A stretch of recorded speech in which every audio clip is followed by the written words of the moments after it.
This is your weekend report. Welcome back to it. Let's take you straight to Gqeberha, where the Ironman Triathlon is happening. It's one of a series of long-distance triathlon races. It's organized by the World Triathlon Corporation, and it consists of a swim, a bike ride, as well as a marathon.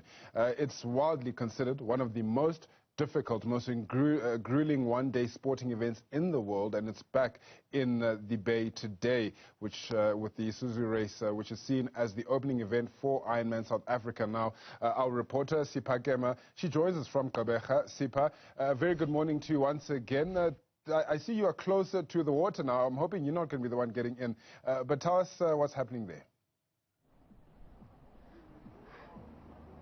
Oh, definitely not, Bushe. I mean, that is a lot of kilometers and also meters that the corporate, Ironman Triathlon does. So not a chance. And I mean, the Windy City, living up to its name, winds are picking up right now. And today it is the corporate Ironman, of course. We're showing you the athletes that were participating in the corporate event.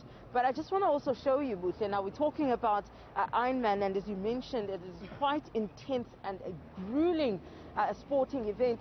Now, this is where some of the athletes that are going to participate tomorrow actually warming up for the swim. We've seen a couple of runners as well, and we've also seen some of them warming up, some cyclists warming up as well. Now, just to remind you, of course, that today it is corporate Ironman, and they're looking at 380 meters of swimming, 18-kilometer bike ride, and a 4.2 run. Now, to tell us more about that corporate Ironman, of course, and also what goes into training for a triathlon, we do have Reynard Tissing, and Reynard is a triathlon coach. Reynard, thank you so much for your time. Thanks for having me.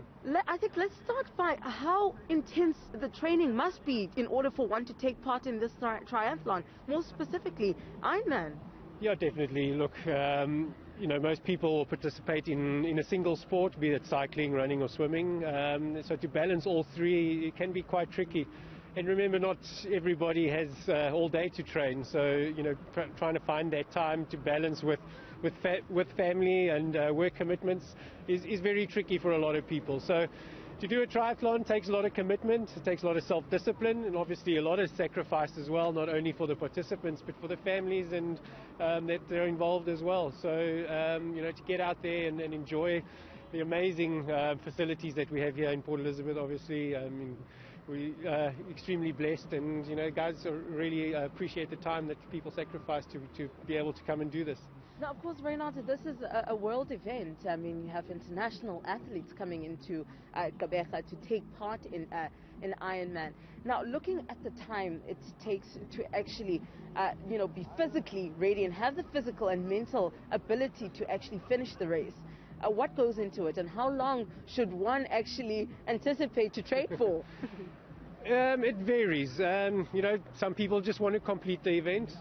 Some people want to win, and others want to push themselves as much as they can. So to finish an event like this probably doesn't take as much training as you think, if you're competent enough in all three disciplines. I think swimming is always the most daunting. It does take a certain amount of skill, which not everybody has. And it's extremely difficult to learn. So a lot of time has to be spent in the water if you're not a born swimmer. If you swam as a child or whatever, it's not really that difficult. So then it becomes a lot easier. Running, everybody can do, at least to a certain extent. And of course, you don't have to run the whole way. Walking, a lot of people will walk, and there's no shame in that. It is a long event, and you're out there for a while. So even some of the top pros walk at Ironman. Not because they have to, but because they're tired and they've been out there for 8 hours or so. And then the bike obviously takes a lot more training. It is the longest part of the event, and most people will get on the bike for half an hour or so, and it won't feel like they've done much. So you're looking at an hour or more. So that takes up most of your training time. Now, talking about swimming, I mean, the winds are picking up now. How does that affect, the swimmers then? I mean, looking into tomorrow, if the Windy City continues with its name, then I mean. Yes, the wind has started to shift. This morning swim conditions were perfect, so training in a swimming pool is a great idea. I mean, you'd cope quite comfortably with this morning's swim, but tomorrow is going to be a completely different story. The sea will be very choppy, quite a mess. It'll be wavy and just, you're getting smashed from all sides from waves. So that takes a little bit of practice in the sea. Not everybody has that opportunity, so it does make the event, just adds that little bit of extra difficulty to an already long and hard day. All right, so thank you so much, Reynard. Abuhle, I mean, you can hear just the practice itself, the training rather, getting into a triathlon, most specifically Ironman. I mean, I know for a fact, as you asked me, that it seems as though I'll get into the water. I don't think anytime soon I'd be participating in that. I must say, most of these athletes that are taking part in tomorrow's event, and of course today's corporate event as well, are truly brave. Absolutely, very, very brave, Sipha. And I, like yourself, will not be taking part in that. Only time I take part in Ironman is when I get behind the ironing board, in actual fact, right? But